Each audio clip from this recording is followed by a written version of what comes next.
আসসালামু আলাইকুম।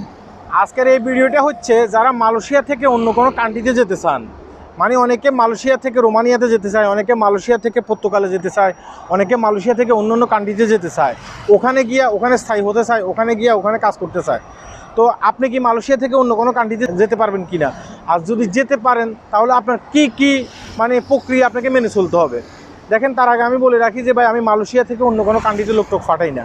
যারা ফাটায় তারা ফাটায়, আমি ফাটাই না। আপনি যদি একটা কোম্পানির আন্ডারে কাজ করেন, মানে মালয়েশিয়াতে একটা কোম্পানির আন্ডারে আপনি কাজ করেন, বাংলাদেশ থেকেও হয়তো ওই কোম্পানিতে আপনি আসছেন, ওই কোম্পানির আন্ডারে আপনি কাজ করেন। এখন সেই কোম্পানির আন্ডারে আপনি ফাঁসুর দিয়েছেন কোম্পানির কাছে, আপনি কিন্তু সেখানে কাজ করতেছেন। এখন আপনার কাছে যদি একটা অফার আসে যে আপনি মালয়েশিয়া থেকে রোমানিয়াতে যেতে পারবেন, হয়তো বা আপনাকে কেউ একটা অফার দিছে, এখন আপনি মালয়েশিয়া থেকে রোমানিয়াতে কীভাবে যাবেন? হয়তো সব কিছু ক্লিয়ার হয়ে গেছে, আপনি আপনার কোম্পানির কাছে আসছেন, আইসা কোম্পানিকে বলছেন যে আপনি আমাকে অনুমোদনপত্র দিলে আমি মালয়েশিয়া থেকে রোমানিয়াতে যেতে পারবো। হয়তো বা এই ধরনের একটা কথা আপনার কোম্পানিকে বলছেন। এখন আপনার কোম্পানি কিন্তু আপনাকে যেতে দেয় নাই। এখন যেহেতু আপনার কোম্পানি আপনাকে যেতে দেয় নাই, আপনি তো সেখানে যেতে পারবেন না, তাই না? তাহলে আপনি যে মানে দৌড়াদৌড়ি করছেন, অমুক অফিসে দৌড়াদৌড়ি করছেন, সমুক অফিসে দৌড়াদৌড়ি করছেন, অনেকগুলো কাগজপত্র অ্যাডজাস্ট করছেন, কিন্তু আপনি যে বসের আন্ডারে কাজ করেন সেই বসের সাথে আপনি আগে কখনো যোগাযোগ করেন নাই। সব কিছু রেডি হয়ে যাওয়ার পরে শুধুমাত্র কোম্পানি থেকে অনুমোদননামা লাগবে, কোম্পানি থেকে পাসপোর্ট নামা লাগবে, পরবর্তীতে আপনি যেতে পারবেন। কিন্তু আপনার কোম্পানির কাছ থেকে আপনি অনুমোদন নেন নাই প্রথমে, এই কারণে অনেক ক্ষেত্রে কোম্পানি আপনাকে আটকাই দিছে।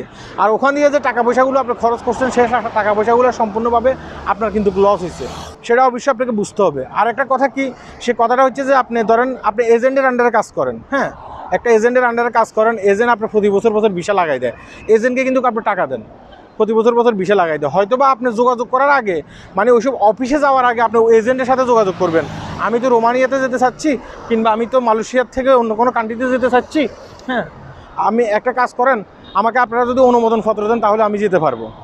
ওই লোকগুলো কিন্তু যেতে পারে। কোন লোকগুলো? যে লোকগুলো প্রতি বছর এজেন্টের আন্ডারে ভিসা লাগায়, সেই লোকগুলো কিন্তু যেতে পারবে। হয়তো বা এজেন্ট কিছু টাকা পয়সা খাইছে, কিছু টাকা পয়সা খাই তাকে অনুমোদন দিয়ে দিচ্ছে, ঠিক আছে আমি তোমাকে অনুমোদনপত্র সাইন করে দিচ্ছি, তুমি এখন যে এমবিসি যে দেশে যাবা সে দেশের এমবিসির সাথে যোগাযোগ করে যেতে পারবা।